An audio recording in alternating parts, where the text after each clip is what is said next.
We're just upriver from Camp Mystic, and you don't have to look far to just see the heartbreaking symbolism of the violence of this storm and what it took from people's lives. Here we have, probably laid out by search teams, a photo album where the images have all been washed away by the floodwaters next to a child's chair. And then framing it above, look at the canoe bent around that tree, a good 30, 40 feet in the air.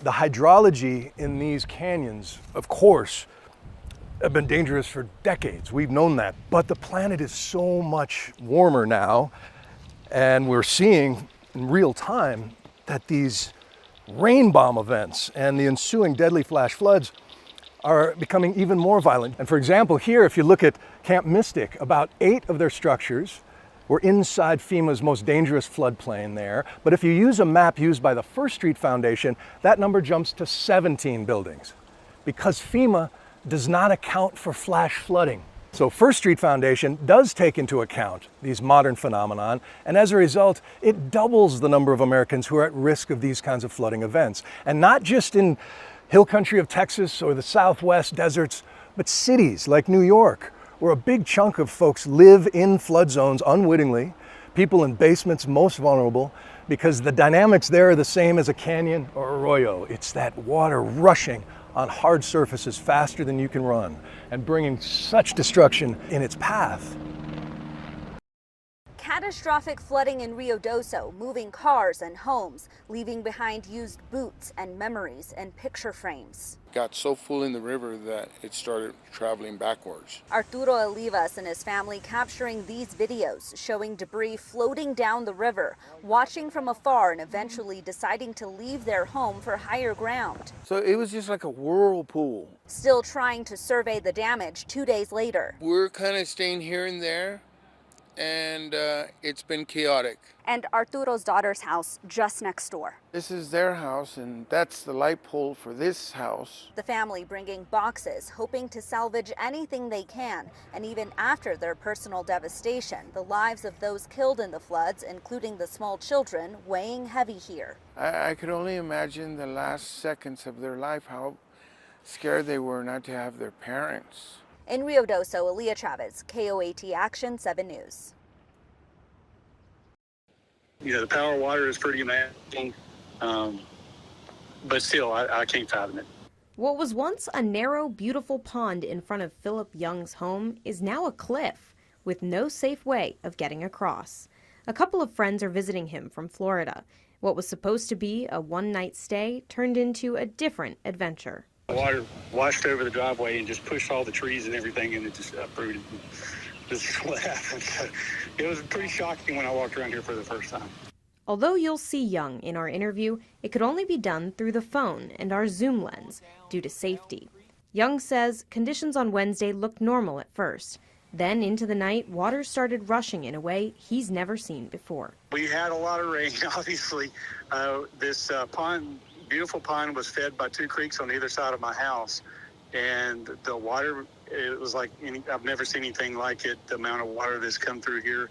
And it just overwhelmed my drain system and flowed over the driveway and just ended up collapsing this part of the dam. It's, I never fathomed, or it was a little overwhelming to look at because I just really couldn't comprehend what I was looking at.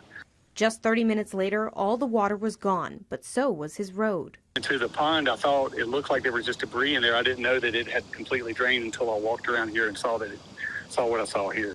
On the path, one lone duck looked pretty confused to see his home dried up and ruined. Young says in the 24 years he's lived there, the extent of the flood damage was something he was not expecting. You could have a little washout. This never crossed my mind. Something as catastrophic as this is never, ever crossed. This reminds me of the pictures I saw up in the mountains.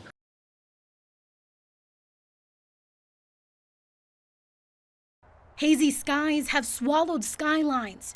As Canadian wildfire smoke blankets the state, the air quality has dropped into the unhealthy range in the metro until Monday. There will be patients coming to the ER. There will be patients coming to urgent cares because of the weather and the air quality. Dr. Andrew Steen is especially concerned about the most vulnerable. People with asthma or COPD who happen to need to go outside or choose to go outside, it's going to be a very bad weekend. Young athletes are also most at risk, and parents need to look out for specific symptoms. You notice that your kid is slower than normal or seems to be coughing more than normal. That might be their signs that they're having a problem. For many Minnesotans, the impact already being felt. Inhaler, oh. Dr. Chang Lo says pharmacies see a spike every time the air quality tanks. More people coming in for inhalers, probably eye drops, dry eyes. I've been seeing a lot of dry eyes in the last few days. Utilizing over-the-counter medication. Loratadine or Claritin, these are kind of my top go-tos. And knowing when to take it easy is your best bet. An ounce of prevention is worth a pound of cure. And so the best thing to do for susceptible people this weekend is to avoid the outdoors. Heavy rain Sunday pummeling parts of central Texas, already reeling from last week's catastrophic flooding. Officials concerned about the Guadalupe River swelling once again. People near Hunt received emergency alerts Sunday, warning them of a high probability of the Guadalupe River reaching flood stage and urging people to get away from the river immediately. Ground search operations were temporarily halted with more storms on the way. It has been an active day across Texas and watching again overnight for some storms. Crews have been scouring the flood-ravaged areas for more than a week now. More than 100 people have been killed and scores are still missing. The mayor of Kerrville released a video statement Saturday about the help his town has received from state and federal officials. They showed up in force, and they've been here every day since, working 24/7. His comments come amid backlash over the Federal Emergency Management Agency's response. While search and rescue crews from around the country immediately rushed to help, FEMA did not arrive until Monday evening, days after any victims had been found alive. There's also many questions about the state's flood preparedness and a lack of immediate alerts notifying residents about the floods. Some Texas leaders are demanding answers. We can't just allow girls to drown in the middle of the night. We have to make sure we protect everyone.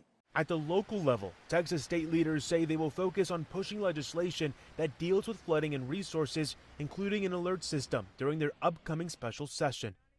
In Kerrville, Texas, I'm Ivan Rodriguez.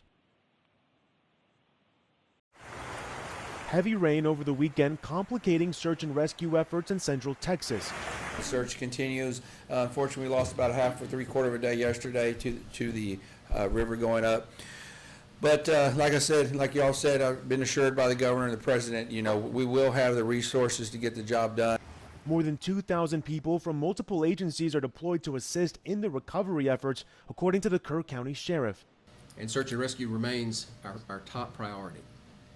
But we've moved on to also include recovery.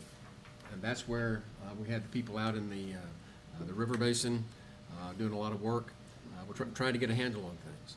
So just be patient with it as we go forward. As the community grapples with the July 4th flooding that killed more than 130 people, including 27 campers and counselors at Camp Mystic in Hunt, Texas, messages of appreciation and concerns over rebuilding continue. I would love to have the ability to understand where businesses can look for assistance. Ourselves, we lost several $1 million in this disaster, as well as everybody else. This tragic event has proven the greatness of humanity. Please pray for the families who were affected. Thank you for blessing Kerr County with kind hearts and love of mankind.